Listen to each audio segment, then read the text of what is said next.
नमस्कार, आप देख रहे हैं एमपी का लोकप्रिय डिबेट शो आमना सामना और मैं हूं आपके साथ देवेंद्र कुशवाहा। आज आमना सामना में हम बात करेंगे भारतीय महिला कांग्रेस द्वारा किए जा रहे राष्ट्रव्यापी आंदोलन की, जो 29 जुलाई से शुरू होगी। इस आशय की जानकारी अखिल भारतीय महिला कांग्रेस की राष्ट्रीय अध्यक्ष सुश्री अलका लांबा ने दिल्ली में दी। ऐसे में मध्य प्रदेश महिला कांग्रेस की अध्यक्ष श्रीमती विभा पटेल ने पत्रकार वार्ता की और बताया कि आगामी 29 जुलाई को केंद्र की बीजेपी सरकार के खिलाफ महिला कांग्रेस राष्ट्रव्यापी आंदोलन करेगी और सरकार के सामने अपनी मांगे रखेगी। क्या होगी मांगे और बीजेपी इस आंदोलन पर क्या कह रही है, आमना सामना में करेंगे इसी पर चर्चा। तो आइए शुरू करते हैं आमना सामना।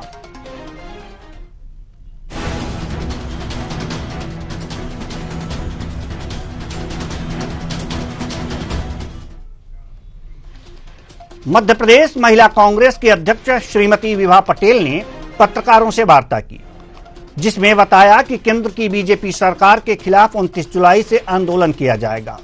सुनिए क्या कुछ कहा विभा पटेल जी ने। हमारी राष्ट्रीय अध्यक्ष आदरणीय अलका लांबा जी के नेतृत्व में महिला आरक्षण कानून शीघ्र लागू किया जाए, इसको लेकर हमारा धरना प्रारंभ हो रहा है। ये प्रदर्शन महिलाओं के अधिकार के लिए है, महिलाओं पर बढ़ते अत्याचार के खिलाफ ये हमारी शुरुआत हो रही है। हमारी ये लड़ाई महिलाओं की अधिकारिता के लिए है और ये लड़ाई हमारी लगातार जारी रहेगी जब तक कि संसद में महिला आरक्षण जो कानून पास हुआ है उसे सरकार लागू नहीं करती। आंदोलन 29 जुलाई से शुरू होगा। प्रदेश महिला कांग्रेस की अध्यक्ष विभा पटेल ने प्रेस वार्ता में बताया कि यह आंदोलन महिलाओं के अधिकारों के लिए किया जा रहा है। इस आंदोलन में महिला कांग्रेस 3 मांगे रखेंगी। ये 3 मांगे हैं, पहली है राजनीतिक सशक्तिकरण और दूसरी मांग है आर्थिक सशक्तिकरण, जबकि तीसरी मांग है सामाजिक न्याय और सुरक्षा का अधिकार। ये 3 मांगे जो कि रखेगी सरकार के पास। ये कांग्रेस महिला विंग अपना आंदोलन शुरू कर रही है महिला अधिकारों को लेकर के। पहली मांग है राजनीतिक सशक्तिकरण। महिलाओं के राजनीतिक सशक्तिकरण और भागीदारी के तहत महिला आरक्षण कानून तुरंत लागू किया जाना चाहिए, जिसमें अति पिछड़े वर्ग की हमारी ओबीसी की बहनों को आरक्षण और भागीदारी को सुनिश्चित किया जाए। दूसरी मांग है आर्थिक सशक्तिकरण। आर्थिक सशक्तिकरण के तहत देश की आधी आबादी जो आज बढ़ती हुई महंगाई और बेरोजगारी से लड़ रही है, उसे राहत देने के लिए नारी न्याय के तहत केंद्र सरकार महालक्ष्मी योजना के अंतर्गत हर गरीब महिला को सालाना 1 लाख रुपए या हर महीने 8,500 रुपए सीधे उसके बैंक खाते में डालें। तीसरी मांग हमारी ये है कि सामाजिक न्याय और सुरक्षा का अधिकार। देश भर में लगातार महिलाओं के विरुद्ध अपराध की संख्या में बढ़ोतरी हो रही है और अपराधियों में कानून नाम का कोई खौफ नहीं है, जिसका ताजा उदाहरण मध्य प्रदेश में के रीवा में 2 महिलाओं को दबंगों द्वारा जिंदा जमीन में दफनाए जाने का प्रयास की घटना ने पूरे प्रदेश को ही नहीं देश को तर्कतार किया है। हाल ही में इंदौर में भाजपा पार्षद द्वारा महिला के साथ दुष्कर्म की घटना सामने आई है और जैसा कि हमने सबने देखा कि आज एक विशेष राजनीतिक दल भारतीय जनता पार्टी के वरिष्ठ नेता उस पार्षद को न केवल बचाने में लगे हुए हैं बल्कि उसके खिलाफ प्रकरण दर्ज न हो, इसमें भी उन्होंने भरसक प्रयास किया। वहीं बीजेपी ने महिला कांग्रेस द्वारा किए जाने वाले प्रदर्शन पर तंज कसते हुए कहा कि कांग्रेस को सबसे पहले उन राज्यों की महिलाओं की चिंता करनी चाहिए जिस राज्य में कांग्रेस की सरकार है। सुनिए बीजेपी प्रवक्ता नेहा बग्गा ने क्या कुछ कहा। कांग्रेस पार्टी को सबसे पहले उन राज्यों की कानून व्यवस्था की चिंता करनी चाहिए जहां पर कांग्रेस की सरकार है। राजस्थान में जब तक उनकी सरकार रही तो बच्चियों से अत्याचार में राजस्थान नंबर 1 पर रहा। आज भी जो स्थितियां, चाहे हिमाचल हो, चाहे कर्नाटक हो, चाहे अन्य राज्य हो, जो स्थितियां बनी हुई हैं, कांग्रेस शायद उसमें गिद्ध राजनीति करने को मजबूर है। आज मध्य प्रदेश की महिला हो या देश भर की अलग अलग महिलाएं हैं, वो अब कांग्रेस के स्टूलकिट एजेंडे में नहीं फंसने वाली, क्योंकि वे जानती हैं कि कांग्रेस के लिए महिला सजावटी वस्तु है, कांग्रेस के लिए महिला टंचमाल है, कांग्रेस के लिए महिला तंदूर में भूंज देने वाली वस्तु है, और कांग्रेस के लिए महिला वही है, कार्यकर्ता वही है जिसको अलका लांबा कहते हैं कि तेरी औकात क्या है, तुझे जूते से मारूंगी, बाहर निकल जा। तो ये है मुद्दा। महिला कांग्रेस महिलाओं के सशक्तिकरण की बात उठाएगी, 29 जुलाई से आंदोलन करेगी। इस पर बीजेपी ने जो तंज कसते हुए कहा है, इस पर भी करेंगे चर्चा। तो आइए अपने मेहमानों से आपको अवगत करा दें, उनका परिचय करा दें। मंजरी जैन जी, प्रवक्ता बीजेपी, स्पर्श चौधरी, प्रवक्ता कांग्रेस, कल्पना शर्मा, वरिष्ठ पत्रकार, तीनों मेहमानों का बहुत बहुत स्वागत है हमारे इस कार्यक्रम में। चर्चा की शुरुआत करते हैं। चर्चा की शुरुआत करेंगे स्पर्श चौधरी, प्रवक्ता कांग्रेस। 29 जुलाई से राष्ट्रव्यापी आंदोलन होगा। 3 बातें कही गई हैं इसमें, आर्थिक, राजनीतिक, सामाजिक न्याय वगैरह जो भी मांगे की गई हैं।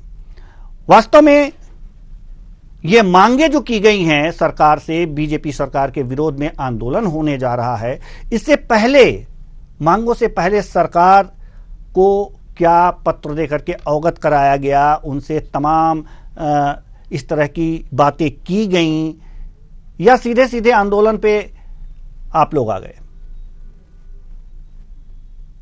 देखिए, सबसे पहली बात तो ये, जैसे राजनीतिक सशक्तिकरण, आवाज आ रही है आपको? जी जी जी, बिल्कुल आ रही है जी।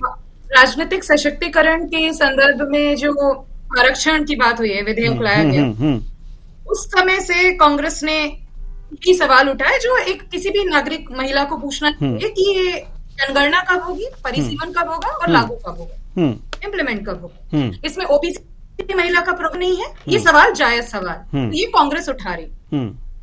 जहां तक बात है, अभी फिर से 303 से 240 ही सही, लेकिन सरकार आ गई है ना, मोदी जी की, एनडीए की सरकार आ गई है। तो सरकार होती है, विपक्ष का उससे सवाल पूछना बनता है, क्योंकि इसी सरकार के प्रधानमंत्री जो थे मोदी जी, उन्होंने विधेयक लाए थे। तो अब हम जो आपको आंदोलन दिखेगा, उसमें आपको सभी चीजें दिखेंगी, हर स्तर का जो आवाज उठाना है, सभी प्रकार का, और हर स्तर पर, चाहे राष्ट्रव्यापी स्तर पे हो, चाहे प्रदेश स्तर पे हो, जिले स्तर पे हो, ये सब कुछ किया जाएगा। तब तक किया जाएगा जब तक सरकार अपनी उस जिम्मेदारी को, जो विधेयक पास मात्र से नहीं पूरी हो जाती है, उसको याद दिलाया जाएगा। और मुझे लगता है कि भारतीय जनता पार्टी की प्रवक्ता भी इस पर एग्री करेंगी कि उनकी पार्टी, वो कहती है कि बहुत ही महिला हितैषी है, उन्हें इम्प्लीमेंट करने में, जनगणना कराने में बिल्कुल भी देर नहीं। जी। मंजरी जैन जी, हम आपके पास आना चाहेंगे। मंजरी जैन जी, आपकी तरफ इशारा है कि आप भी इनके विचारों से सहमत होंगी, क्या सहमत हैं? देखिए देवेंद्र जी, ये जो महिला हितैषी कांग्रेस आज जो बन रही है, जैसे कहना चाहिए कि अब ये मगरमच्छ के जो आंसू होते हैं ना, झूठे, वो बहाने का काम कर रही है। आप बताइए, सबसे ज्यादा इस देश में किसकी सरकार रही देश के आजाद होने के बाद? और महिला आरक्षण की कब कब आवाज उठी, उस आवाज को कैसे कांग्रेस ने दबाया? उस कांग्रेस ने, जब कांग्रेस सत्ता में थी, कैसे महिला बिल को अटकाया था, ये सर्वविदित है। भारतीय जनता पार्टी की सरकार और माननीय प्रधानमंत्री मोदी जी की मजबूत इच्छा शक्ति के कारण आज जो है नारी शक्ति वंदन बिल पास हो पाया। तो मैं समझती हूँ कि महिलाओं के सशक्तिकरण में भारतीय जनता पार्टी ने जिस तरीके से काम किया है, कांग्रेस ने कभी सोचा भी नहीं।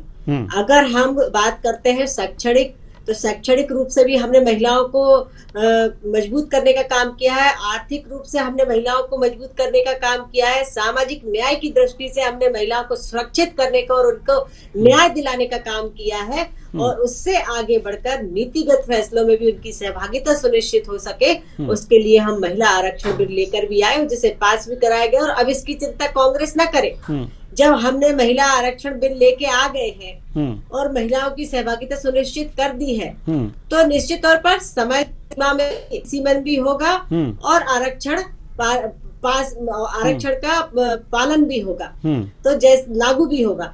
तो जैसे ही परिसीमन होगा, हम सब जानते हैं कि उसके बाद महिला आरक्षण बिल जो है वो अगले चुनाव में लागू हो जाएगा। दूसरी बात आपने कहा कि महिलाओं को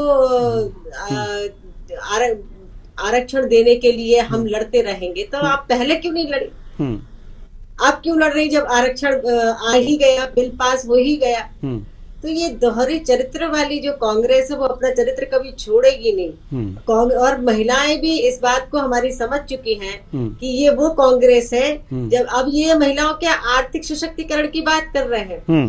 जब लोकसभा चुनाव में राहुल गांधी जी जो है वो पत्रक भर भर कर साइन कर करके दे रहे थे कि हमें वोट दे दो, हम 8,500 रुपए देंगे आपको। तो इस मानसिकता के साथ आप काम कर रहे हैं कि आप वोट खरीदने के लिए 8,500 रुपए का लालच दे रहे थे, महिलाओं को साइन करके पत्रक बांट रहे थे।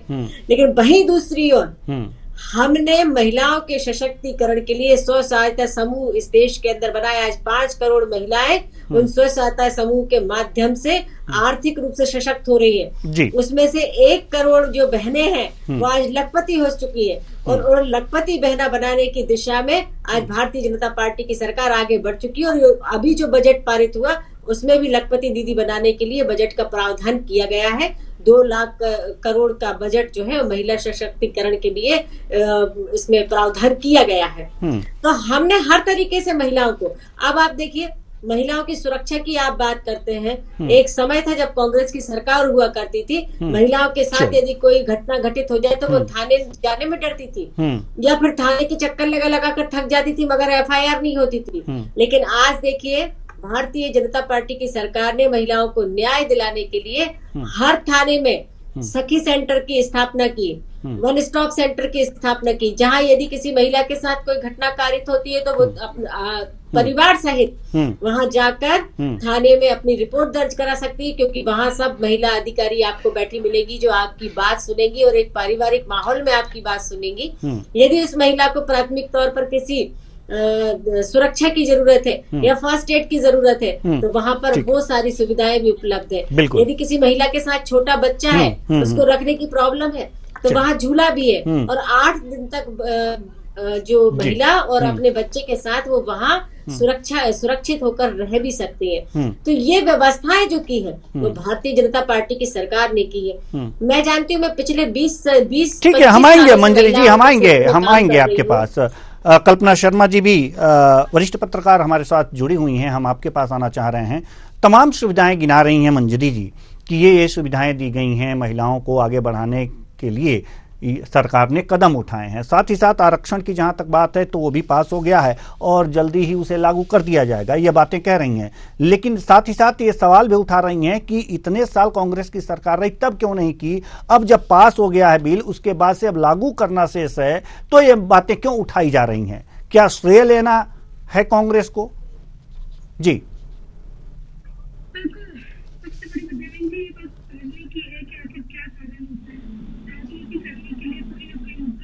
राजनीतिक पार्टियों को चाहिए होता है, तो महिलाओं से मेरे ख्याल से मजबूत कोई और पक्ष नहीं हो सकता जिसकी आवाज उठा करके सारी राजनीतिक पार्टियां वोट ले सकती हैं। उसकी मांगी हर तरफ से होती है, किसी एक पार्टी को उसके लिए जिम्मेदार नहीं ठहराया जा सकता, लेकिन उनके हक की बात जिस तरह से करने के बाद सारी राजनीतिक पार्टियां करती है, आज भी स्थिति वही की वही है। महिलाएं न सशक्त हो पाई, न उनके लिए उस तरह की चीजें हो पाई। जी कल्पना शर्मा जी, आपकी आवाज ठीक ढंग से नहीं आ पा रही है, तो हम थोड़ी देर बाद आपके पास आते हैं। जी हम आ रहे हैं, आपके पास आ रहे हैं। हम आना चाहेंगे स्पर्श चौधरी जी, प्रवक्ता कांग्रेस, आपके पास। जैसा कि अभी मंजरी जी ने ये तमाम बातें बताई हैं और एक सवाल भी उठाया है कि इससे पहले आपकी सरकार थी, केंद्र में भी थी और तमाम सरकारें थी, राज्यों में भी आप ही की सरकार थी। अब जाकर के धीरे धीरे राज्यों में दूसरे की सरकारें, दूसरे दलों की सरकारें बनने लगी हैं। उस समय आखिर आरक्षण क्यों नहीं पास हुआ? अब जब आरक्षण का बिल जो है वो पास हो गया है, अब लागू होना है, तो ये मामला आपके द्वारा उठाया जा रहा है। क्या समझा जाए इसको कि अब ये लागू हो जाएगा? पहली बात तो ये जो बिल है निर्विरोध पास हुआ है। तो अभी जो पास हुआ है उसमें किसी भी पार्टी ने कोई विरोध नहीं किया है, मुझे लगता है। तो एक ये चीज। दूसरी चीज, कांग्रेस के काल में ये आया था, लेकिन जो सरकार होती है उसकी अपनी मजबूरियां होती है कि उनको अपने गठबंधन के अलग अलग कारण हो सकते हैं। आपके पास 10 साल की सरकार है। मैं एक तो ना 10 साल से, ये 10 साल में हम सब सुन के त्रस्त हो गए होंगे कि गजब एक नया चलन चला है कि जो सरकार है वो अपने जवाबदेही नहीं पे जवाब देगी। वो कहेगी उसने ये नहीं किया, वो भी फैक्चुअली व्हाट्सएप पे चल रहा होगा।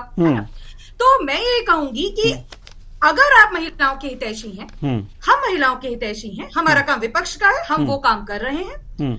हमने निर्विरोध रूप से पास होने दिया सभी पार्टियों ने। अब आपका काम है कि आप ओबीसी के प्रोविजंस डालिए उसमें, ओबीसी महिलाओं का हक होना, और जल्दी से जल्दी जनगणना कराकर परिसीमन करा के इम्प्लीमेंट कराइए। उसने ये किया, मैंने ये किया, उसने ये कहा कर, वो जो जिंदा जला दी गई तालिबानी जिंदा दबा दी जाने की कोशिश की गई रीवा में तालिबानी स्टाइल में, उस तरीके के मामलों पर इसने वो कर दिया, उस राज्य में ये हो गया। आप नहीं बच सकते, क्योंकि जब एक महिला को आप इस हाल में देखते हैं तो अपने दिल पे हाथ रख के कहिएगा, कोई भी हो। मैं तो ये भी कहती हूँ सभी राज्यों में एप्लीकेबल हो।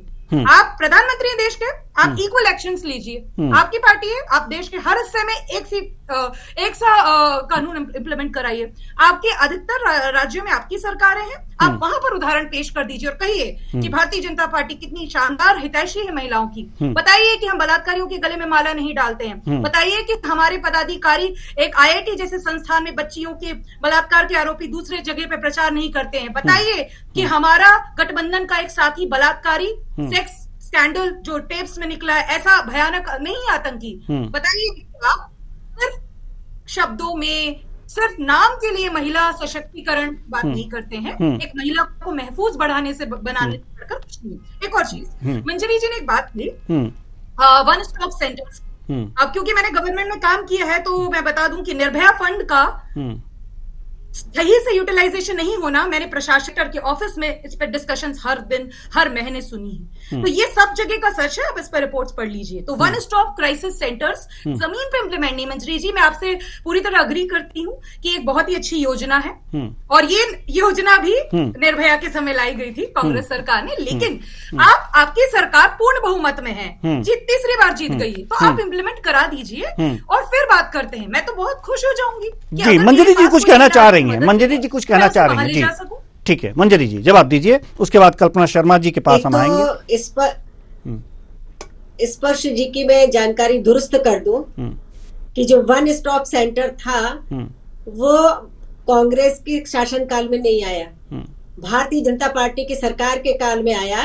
और मैं इसलिए इसको दावे से कह रही हूँ क्योंकि मैं महिलाओं के क्षेत्र में काम कर रही हूँ और मुझे पता है कि अगर किसी महिला के साथ कोई घटना घटित हो जाती थी तो उसको कहीं रखने की जगह नहीं होती थी, कहीं उसको आश्रय नहीं दिला पाते थे।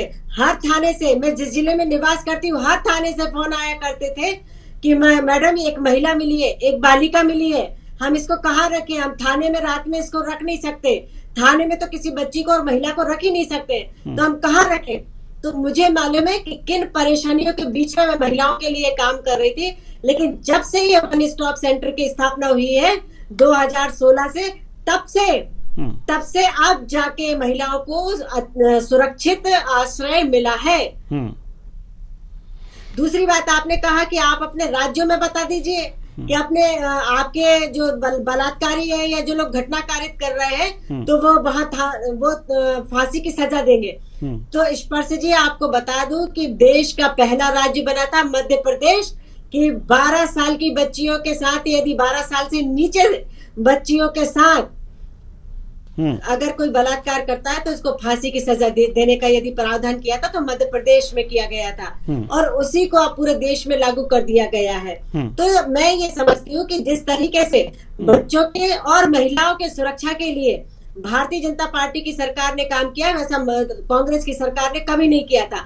कांग्रेस की सरकार में तो तंदूर कांड हुआ करते थे, कांग्रेस की सरकार में तो इमराना का जो केस था उसको बदलने के लिए, सुप्रीम कोर्ट के आदेश को बदलने के लिए संसद में नया कानून ला दिया गया था। और आपके ही नेता कभी टंचमाल कहते हैं, कभी कुछ कहते हैं, और आपके ही कांग्रेस के दफ्तर में महिलाओं को जूते मारने की बात की जाती है। महिलाओं को वहां से सुंदरकांड का पाठ होता है तो वहां से उठाकर भगा दिया जाता है। और आपके ही कई नेता आज महिलाओं के उनके ऊपर आरोप लगे हुए हैं।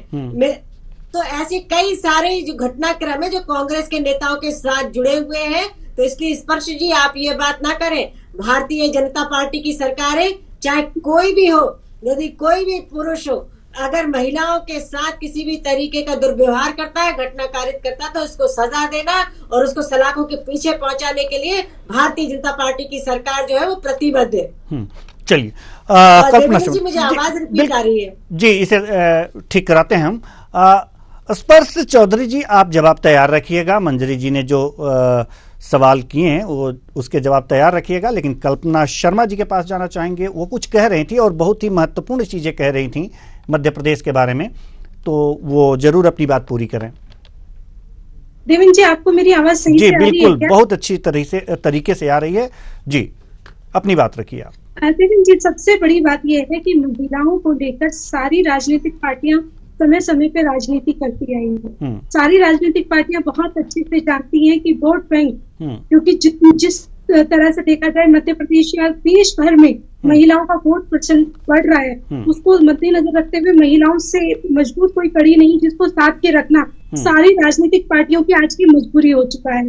जिसका नतीजा ये रहा कि उनको वोट बैंक के लिए लॉलीपॉप जरूर दिए गए, लेकिन आज तक महिलाएं सशक्त नहीं हो पाई। उनके लिए जो स्कीम्स लेकर लाई जाती है, फ्री देने की बातें सारी राजनीतिक पार्टियां करती है। कांग्रेस ने यही किया, बीजेपी यही कर रही है। जिन राज्यों में कांग्रेस है उन राज्यों में कांग्रेस ने वही किया, जहाँ भारतीय जनता पार्टी है वहां वही। लेकिन उनको सशक्त बनाने के लिए अब तक किसी भी राजनीतिक पार्टियों ने उस तरह से काम नहीं किया जिस तरह से करना चाहिए। तो मुझे ऐसा लगता है पहले प्राथमिकता होनी चाहिए सशक्त होने की। दूसरी बात, जिस तरह से कांग्रेस इस बार कर रही है, कांग्रेस की बहुत राज्यों में सरकार है, वहाँ उदाहरण पेश क्यों नहीं कर देती, ताकि मध्य प्रदेश या उन राज्यों में जहाँ बीजेपी की सरकार है वो उसको रोड मैप की तरह इस्तेमाल कर सके। लेकिन सारी राजनीतिक पार्टियां अपने क्षेत्र में, अपनी राजनीतिक गढ़ में जहाँ पर उनकी सत्ता है वहां पर उस तरह की चीजें नहीं करती। लेकिन हाँ, जहाँ पर वो विपक्ष में बैठी है वहाँ महिला हित की बात करना उनके लिए सहज और सरल हो जाता है। चाहे महिला अपराध की बात कर लो, चाहे महिला अधिकारों की बात कर लो, सारी राजनीतिक पार्टियों की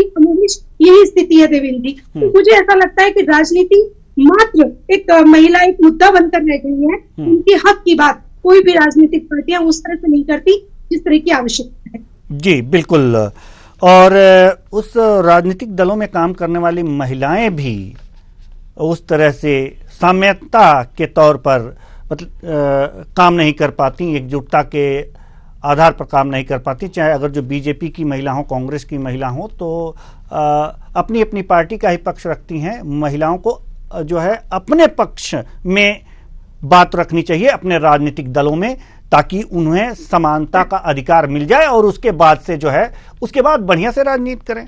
क्योंकि अभी तो आधे अधूरे और कम ही संख्या में राजनीति में महिलाएं हैं। जी स्पर्श चौधरी जी कांग्रेस जी, मंजरी जी ने एक बात कही है, वो बात कही है कि शब्दों को लेकर जो कांग्रेस के नेता इस तरह की बातें करते रहते हैं महिलाओं के बारे में, जैसे कि अभी उन्होंने टंचमाल भी एक शब्द का प्रयोग किया कि ऐसे कांग्रेस के नेता करते रहते हैं, चाशनी ढूंढना। और दूसरी बात, सबसे बड़ी बात जो महिलाओं को, जो अभी थोड़े दिन पहले मध्य प्रदेश में यह घटना घटी है कि एक पूर्व जिला पंचायत अध्यक्ष ने आरोप लगाया है अलका लांबा पर कि अलका लांबा ने उन्हें कहा है कि आप सीधी तरीके से बाहर निकल जाइए, नहीं तो जूते से पीट करके बाहर निकाला जाएगा।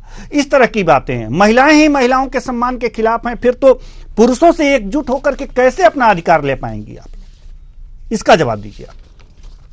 जी, पहली चीज तो मैं जो मंजरी जी ने कहा था उसके उदाहरण इसी सवाल के जवाब में आ जाएंगे कि जो शब्दों का इस्तेमाल है, आपने सही कहा, उसका चयन सही होना चाहिए।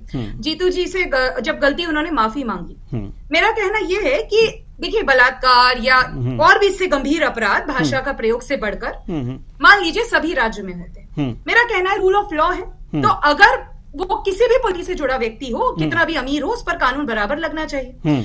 तो मेरा सवाल यह है कि अगर भारतीय जनता पार्टी या कोई भी पार्टी जो सरकार में हो, लेट्स से एक हाइपोथेटिकल पार्टी हो, क्या ये उसका काम नहीं है कि अगर उसके एक सिटिंग एमपी के ऊपर इतना जघन्य, देश की होनहार पहलवान बेटियां एक आरोप लगा रही हो, इतने लंबे समय तक प्रूव हो गया हो, इतना हल्ला मचा हो, लेकिन मजाल है कि उसका बाल भी बाका हुआ हो, मजाल है जो आपके जवान से एक शब्द निकला हो।